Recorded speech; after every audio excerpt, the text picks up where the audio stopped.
Welcome to the Proof Point Podcast, where we decode digital success one click at a time. We share key takeaways fueled by data and insights that your team can implement today to drive growth.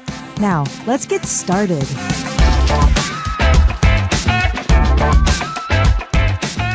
This is Stacy Porter Bilger, your host for the Proof Point Podcast, where I feature B2B and D2C businesses and thought leaders, sharing marketing, data tactics, sales strategies, and leadership insights that will kickstart your growth in this rapidly changing digital space.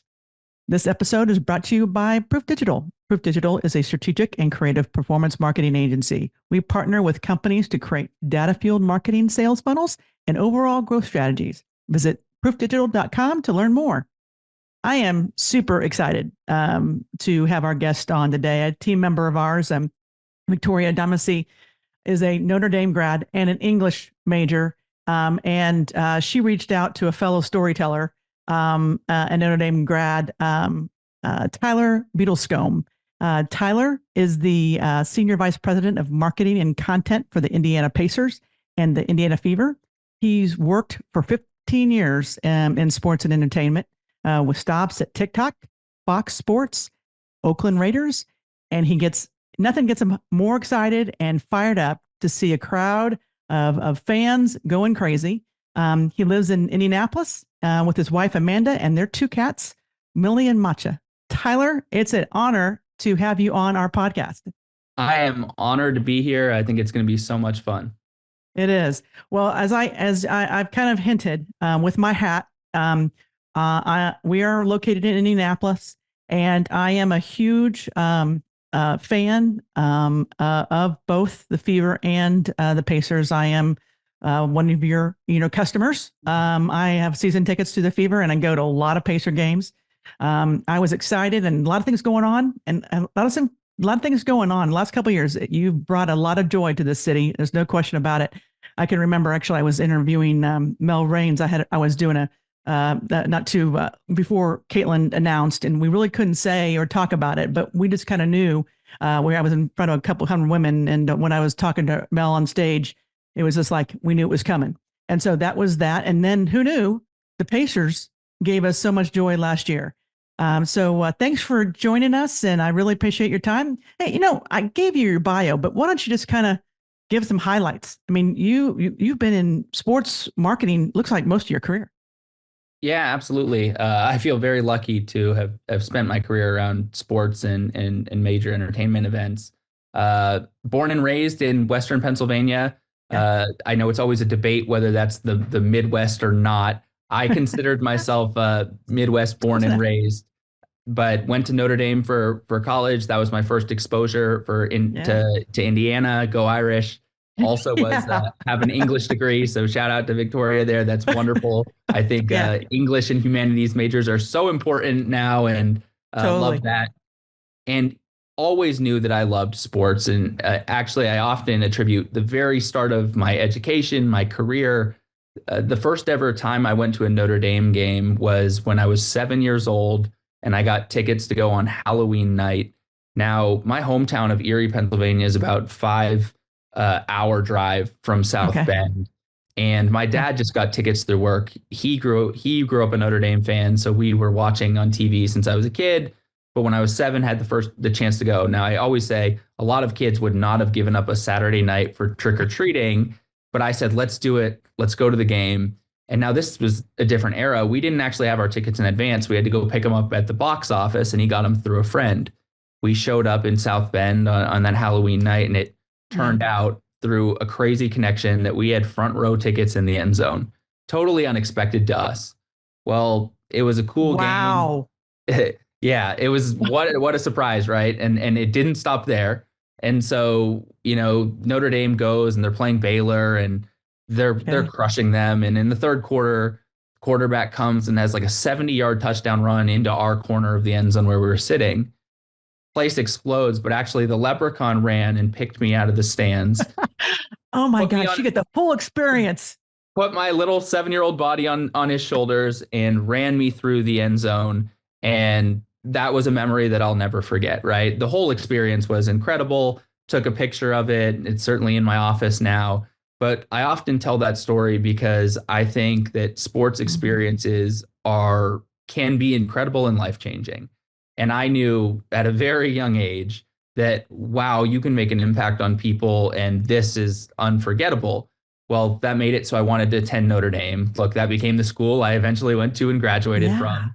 And I actually looked up the leprechaun when I graduated and kind of shared our picture to that guy. He was a lawyer and at 40 years old in Chicago at the time. And I told him the story that, hey, that was a memory I'll never forget. And now I just graduated from Notre Dame and going to start my career. And he ended up writing back to me and saying he loved the story.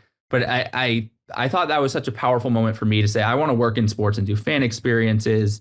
And my career has done that. Yes, I worked at the Oakland Raiders. I worked at Fox Sports, a stint at TikTok, and I've been here in Indianapolis for 4 years with the Pacers and Fever. But all throughout that, I've been focused on how do we tell great stories, right? I think the rise of digital media is tremendous for access to athletes and sports brands and welcoming fans into the fold. So how do we tell amazing stories that bring them in? And how do we create great experiences when they are here and in the concourses with the food, with the mascots? And I think if you can create magical moments, look, obviously these are businesses. People will pay for them. They'll buy the tickets, they'll buy the merch if you can give them great opportunities. And so I feel so spoiled to get to do this every day. I am jealous. I really am. I'm really jealous. But I mean, when I sit there in those seats, I am setting about. I mean, the storytelling is all around me, and I'm just saying, what an amazing product and an example across every digital marketing tactic. You guys do it right. I mean, it's just like, and it's a case study over case studies across how you engage your customer. Um, you know, I think when you lead with the goal of telling stories, all the other things come with it. I mean, yes, it'll generate revenue. Yes, it'll gather partners. Yes, it'll create innovation.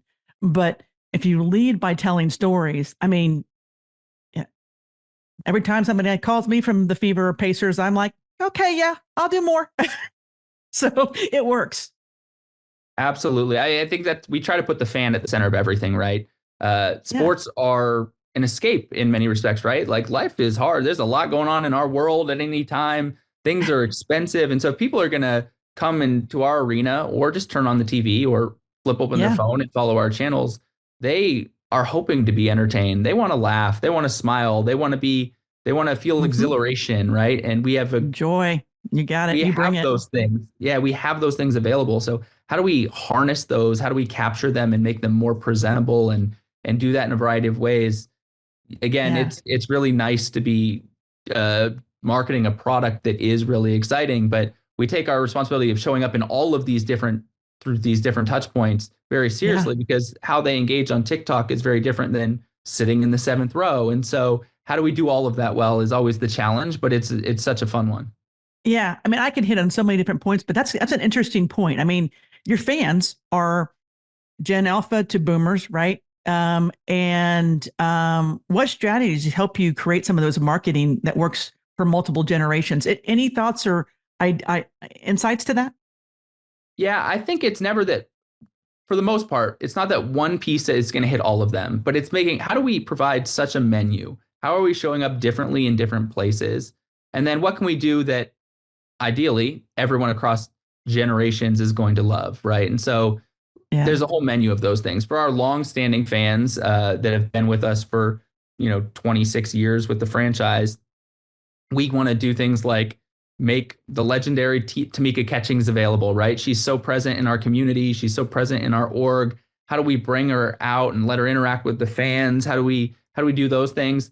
That totally hits for a fan group that has been here and knows that she is one of the best players in league history and a phenomenal ambassador for women's basketball, for Indianapolis, et cetera. Yep. And she's a business owner and she's an incredible human. So, I mean, what a great ambassador. So you pull in those ambassadors and you leverage those stories and those people. So that sounds like a big piece of your strategy. 100%. And on the flip side, we have so many fans who have only followed us for 2 years.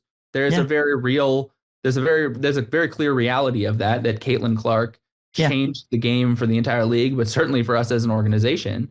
And Yeah. we need to do a lot of storytelling and experiences around her, and not just her basketball excellence, which she is basketball excellence. She is royalty. Bow Yeah, she down. Like, is. we are lucky to have her. We are as lucky doesn't even come close to I know. capturing how we feel.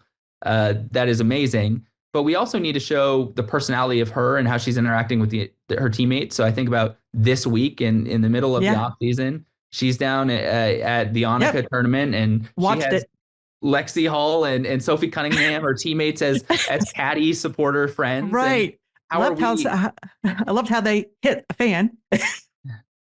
Yeah, dangerous, right? Sorry. Their accuracy with the golf club, still working on it, but it's fun. And so we have cameras It's along fun. every step, literally step by step with them the whole time, and are looking to Yeah. provide digital access to them and their stories. And that's the Right. thing. Some of it's just like, how do we deeply engage with the players? How do we, for other people, understand the community impact, and what are we doing? We're refurbishing courts in the community. We're showing up Yeah. with our players at schools and giving away food. We have these amazing programs to help solve or help address food insecurity in our Yeah. city, working with gleaners. So we're trying to hit a whole spectrum of topics that resonate Yeah. with different people, but it's all important.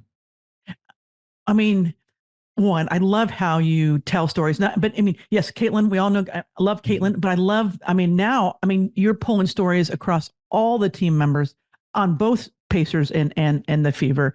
And, I get emotionally connected to them. I become a bigger fan because I'm emotionally connected to them, as well as what you talked about as, you're out on the LPGA, you're in Gleaners, all those things. How do you, what is the process behind that? Because that's the consistently looking at the fans' experience, not only on game day but every day of the year. What's your process behind that? Because it's forward thinking, outside looking in. Yeah, absolutely. One, we just have a generally aggressive strategy. We want to be present as our team brands 365 days a year. And I Yeah. think not all teams do that. And it's a lot. Like, teams want to be present most of the time, but we really are committed to how do we become available for our fans 365 days per year. Yeah. And so you map out a calendar and you say, well, what are our players doing? What are we doing as an organization at this time? What is notable in the world that our players might tie to? You ask all those questions and you start listing answers, and you say, well, Right. which one of these can we make really fun? Which ones of these really matter to our fans? What have we never done before that maybe we could tie around this, right? 2 years ago, we weren't going to a golf course in Florida in November for our Right. FIFA players, but now those opportunities are here. So there's a world where we could just have her playing and our players going, and us not cover it and know that they're out doing good things. But we're like, no, we're going to attach cameras. And in fact, let's make sure she gets her teammates there so they can be supportive. Not only is she playing, but we can round this out, right? How do we do things like that? And I think on a day-to-day basis for either of our teams, like, who are the Pacers playing this week? Okay, well, if they're on a road trip, well, there's a day in between two of their games. Is there anything that they're going to be doing on the road in a city that it might be worth tagging along to and Right. capture? Like, we're just always sourcing those type of opportunities. And the other thing that I think is really important and emerging is fan storytelling, right? We love our fans. Fans are the lifeblood of all of this. And so a lot of Right. our branding the last couple of years, we've really tried to tie into the movement of fandom. So we did Now You Know as our brand campaign last year. And we talked Fabulous. about the transformation of the WNBA fan base and the Fever. And when we are in any arena, you know it. It's clear. It is a sea of red. And typically, they've already moved the arena. They've gone from whatever Yep. their standard arena is to whatever the biggest in the city is that's available, so they can Right. sell extra tens of thousands of tickets to games. You're going to hear us. It feels like a home game. So we actually introduced the Right. brand tagline, "Every game is a home game," last year, too, that we sold on merch. Yep. And we really just think, like, what is the heart of this moment? What are fans feeling? And we're like, we have to bring whatever the soul of that is to life. And that's really how we attack day by day, week by week. What is this moment providing to us, and how do we elevate it? I just love that. And, so many times people get hung up on, okay, should we be on this piece or that social piece or whatever? But when you lead with storytelling and then back away and have, okay, let's have a content calendar. I mean, that's simple, but I mean, this, where are we going to be? They're going to be in this city. Again, I'm going back to the golf outing this week. I mean, Sophia, and they had Fever gear on. I mean, they had Fever and your sponsors, your stadium name. So all the dotting I's and crossing T's of all those details to back up what you just said. I was just like, when I was watching, I was like, they got it going on. They are planned out, and they tell stories, and they lean into that. So I just think that, I mean, if there's anybody who wants to see an example, and then you push it out, every social, every website, you have team apps, you have email marketing, you have SMS, all those things, and you're building consistency across the messages across all platforms. So, I mean, that's exciting. That's 100%. I mean, fans are consuming stories in so many ways. You need to get them out in a lot, right? And I think there are some times where you're really customizing per platform, and you want to change the formatting and the style and the tone based on where you're showing up. But also, good stories will work anywhere. Like great stories, good emotional storytelling, you want to put that in a lot of places so that people of different ages and interests and styles can consume it. And so we are very aggressive with let's blast our stuff out there in the world, and they can consume it as they prefer. But we're giving them a lot of ways where we don't have to just hope that they're seeing one post on X, or that was the day that they read the email instead of just clicked by it, because we all get a million emails. So definitely being present is really important to us. It is. And how do you, balance the art of storytelling with the science of data? I mean, I'm sure you're collecting all different data points, where you're trying to gather those fans' emotions. Is data coming to a part of your strategy as you're building out the storytelling? Yeah, it's huge, because when we think about fan storytelling, we need to know who they are. And our fan base has grown so significantly the last few years on both sides of the house. The Pacers resurgence has been incredible. A finals run, a conference finals run the year before. I mean, that was, just magical. Like the whole thing was incredible. And again, also on the Fever side, incredible. And they're overlapping, and our players are showing up at each other's games. So we have multiple fan bases. We also have all the fans that come into our arena for concerts and shows. And so we're constantly diving into the data on who are these people that are coming in there? What do they care about? Do they come to both? Do they come to only a segment? How do we tie those interests together? And so, to use the one example, like there are Pacers fans and there are Fever fans, and they're season ticket holders to both. But actually, the vast majority of people are just separate. Can we bring them into each other? Can we actually show them that we have year-round basketball here that is incredible, and you'll want to be here? Right. And so we knew that we had this amazing organic experience happening where our players talk all the time. Like people ask if we've forced that, and we're like, no, they just work out in the same gyms and share the same facilities and have immense respect for each other, and they're competitors. They like to shoot with each other, and it's fun. And so when they started showing up to games, Tyrese and Obi Toppin and others sitting Ben Mathurin sitting courtside at Fever games. And then our playoff run, you suddenly saw Aaliyah Boston and Caitlin and Sophie and Lexi and Kelsey Mitchell, all for the Pacers. We started doing content with both brands at the same time and really having them interact. And that was such an important thing for us to understand. Will it resonate with fans? Will it actually elevate our brands? Or are they going to say, I don't care about the other team as much? Fortunately, we saw that they did. But those are things we're testing and measuring, and it's through constant analysis of our performance of metrics, but also who we're speaking to at what times and how that's evolving. That's awesome. Those are all, and I really don't see you guys miss very often. I'm sure you've come across it, but I don't see you miss very often. What are you? Also one piece on the data piece. I'm sure. I'm a fan of both. And when I go downtown and I experience, they are a little. You have a lot more people who travel in to the city for a Fever game than you do Pacer game, just because of the amount of teams that are available, and then also kind of the Fever brand and its growth over the last couple of years. So that's kind of fun. It's got a pretty big economic impact, but I'm sure that also kind of plays into play, especially in geographically targeted areas who can make that drive too. So although you don't have a problem, I think you're sold out almost every time I'm there. So Well, it has been one of the most fun things to play with. I think it's about a quarter to a third of our arena every given Fever game is from people out of 150 miles. They are traveling, and that's they are. awesome. So we have to think about it in a number of ways. Another thing that's really unique is that it's the summer, right? And so there's a lot of availability for fans to travel Sure. without kids in school or family availability. Summer vacation is real. So that's Yeah. actually a bit that we don't get to tap into on the Pacer side because it just doesn't fit in the calendar. And so as we've marketed, we've thought, what are different things about that? If you're coming into Indy for 3 days, and one of those is a game day, well, how can we entertain them on the other days? How can we provide other options or make our key Right. partners available and work with Visit Indy and Downtown Indy and create, Right. honestly, itineraries for people to consume great things about our city and our team and have all these moments and experiences? We're constantly focused on that. The other thing we just think about is like, what are the differences in their habits? While it's warm, it's nice out, they're walking downtown. What's amazing, like truly stunning to me, is that so I'm sitting here in an office. My window faces the parking garage that fans can come to Mhm. for the arena. Yeah. On Fever game days, this top floor of the garage is full like 4 hours before games.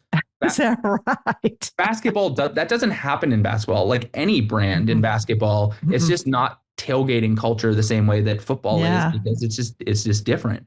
Well, the Fever have infused a level of tailgating meets early arrival, and we have this beautiful Hmm. downtown plaza, Morris Bicentennial Plaza outside the arena. Right. We are now programming that with pregame parties for every game because we needed earlier entertainment because they were showing up so early. We actually opened the doors earlier for every Fever game than we used to in the past because we needed Okay. more time for fans to shuttle through the team store because so many people want the merch. Line.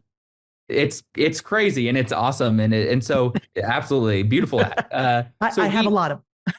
we're measuring everything, but it's Yeah. really important for us to think, how do we customize this experience? Because what we have as a fan opportunity now is totally different than what other places are seeing. We got to be Mm. creative. We got to rethink everything in with user or fan experience at the heart of it. Yeah. And what I love about what you're talking about here, we get hung up, and I'm a data company and we do performance marketing, but what you're talking about, it's never going to go out of style. It storytelling and using creative. I mean, I love AI, but AI is not going to come up or look at the roof next to you to understand that you actually need to think about more like a college football game. I mean, back to your Notre Dame roots, talk about a football game. We didn't talk about that, but if you want to watch a football game, there's no other place better. Although I'm an IU grad, Tyler, and I'm a little happy these days. Just so you know, I'm getting a little bit of what you experienced in your in your youth. But that storytelling and thinking differently and measuring, yes, you're using the data points, but you're also using your eyes and from a standpoint of behavior. Um, I think that's exciting. How do you? You talked about partnerships, right? And good partnerships. How are you growing partners, especially within the kind of unique approach that you're taking to uh, pro sports? Yeah, I think you're always looking for partners that have great values and shared values with you and what can we do experientially that's a little different. So, Yeah, you mentioned that again, the Annika tournament is presented by Gainbridge down there. yeah, Well, it is. they have been an absolute leader in growing women's sports and using women athletes as the face of their sports brand. We've Hmm. obviously been an arena partner with them, naming our facility for several years. But when they recently have doubled down, they have tripled down, they've been so involved with us from the Fever standpoint. Yeah, And it's not just team deals, but they have deals with Caitlin Clark and Lexi Hull. And yeah, they put their money where their mouth is when they work with all kinds of legends, even beyond the WNBA, Billie Jean King and all these others that they are right. regularly working with. It's incredible. And so we start with them and say like, hey, we all want the same things. We want to grow the game of basketball. We want to support women's sports growth. We want to develop and highlight their leadership and impact in communities well beyond the sport. All right, how do we create some experiences that bring that to life on game day? how do we produce that when it's in the middle of the off season, and let's get down to it and really think. And so you want to find partners that have those shared goals and values, and then it can all come together. But it's been amazing because obviously the growth of the WNBA, there's been so many interesting partners that have come, and it could be Teleties from like an amazing women's product that is really cool to showcase, to Albany's gummies, which are an amazing, unique Indiana product that not enough people know about globally, but we can bring them to a larger audience, and they're really fun to give out before and after games, and they're delicious, and my wife loves them. They're her favorite exit giveaway when she can get a little bag of those gummies. And so the screaming in the sections to get those is a testament to that. Yeah, so we like to think like, how do we best represent our state? How do we best represent our players? What are the values we want to do, and how do we get creative with it? And it's amazing, and we try to do that on both sides of the house. We try to think, how do we bring our campaigns into it? So I think about on the Pacer side last year, what became just this unbelievable rallying cry was our brand campaign, Yes Sirs. And that was such an interesting departure for us, and it's been incredible to witness, because most teams don't, for lack of a better term, like quote unquote butcher their name, right? Like shorthanding your name is actually like often a brand no, right? Right. And we thought we had a really unique opportunity to say, hey, look, we know we're the Pacers, but I think with the cultural phrase of yes, sir, and kids saying it at every youth sporting event, and it's such this positive outcry of affirmation, like how do we play that into our brand? And we created this Yes Sirs campaign, and as the team got really good, it picked up around the city. You're seeing the flags flying. Well, we also had opportunities to play with that with our partners. So we worked with Corona. We have a Yes Cerveza ad that ran for a long time. We work with Culver's, and they do Yes Curds, where it's a trigger promotion in games, or if we hit certain criteria, there are free cheese curds the next days for our fans. And so we're always thinking like, what are these ways that we can get creative and give things back to our fans, but in fun ways that keep them engaged.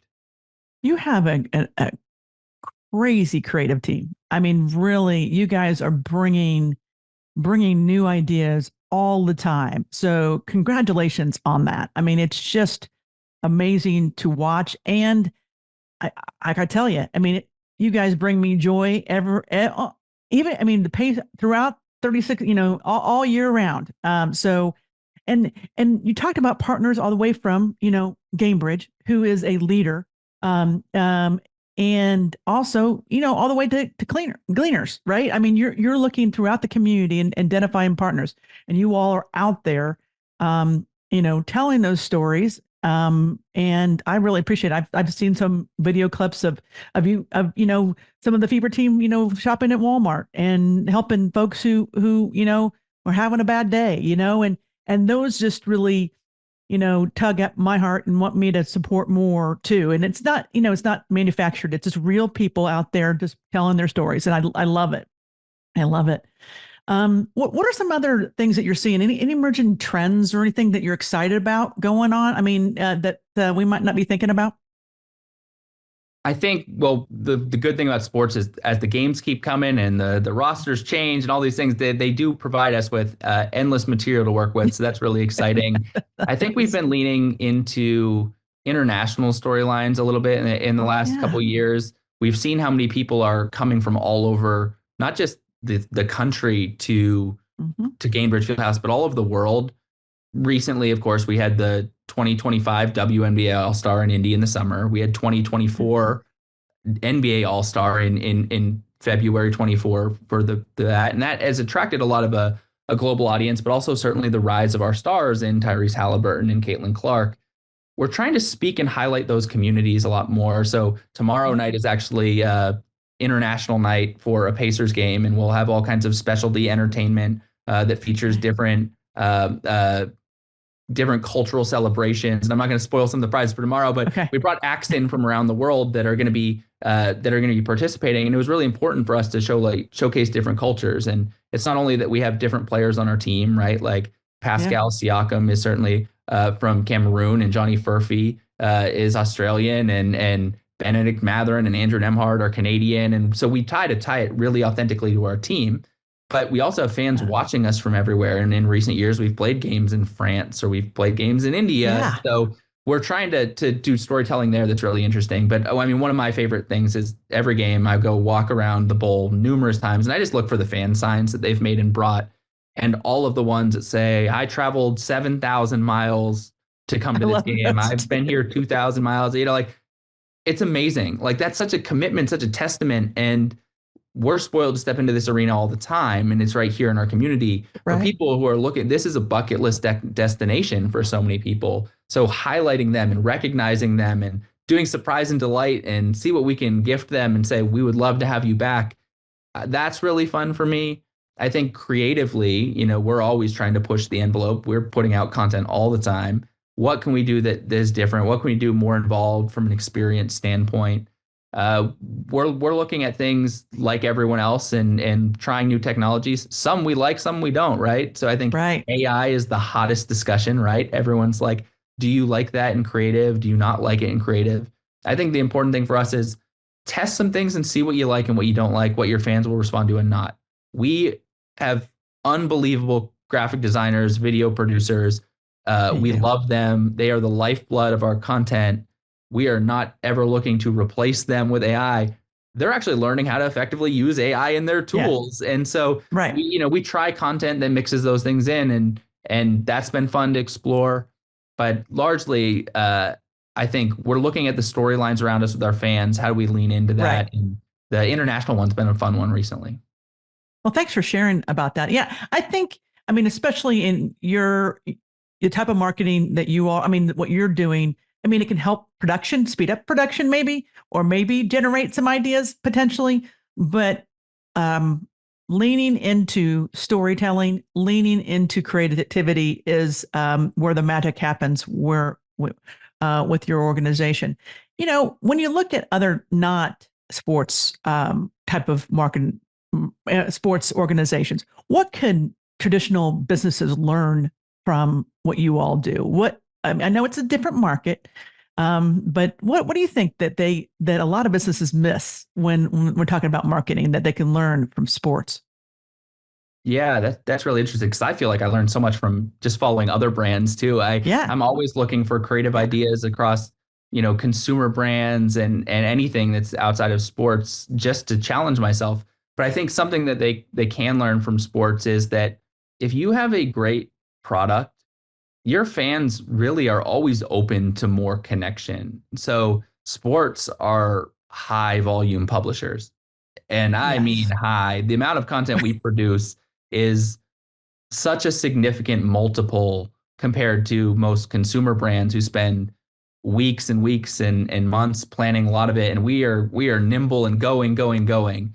But I think if you have a great product, people would actually like to hear from your brand more often, or they would be open to more creative content. It doesn't always need to be the campaign style, high fidelity work. There's a humanness and approachability to sports content because we move so fast that a lot of it is cell phone shot, a lot of it is quick design, it's rapid reaction, it's off the cuff.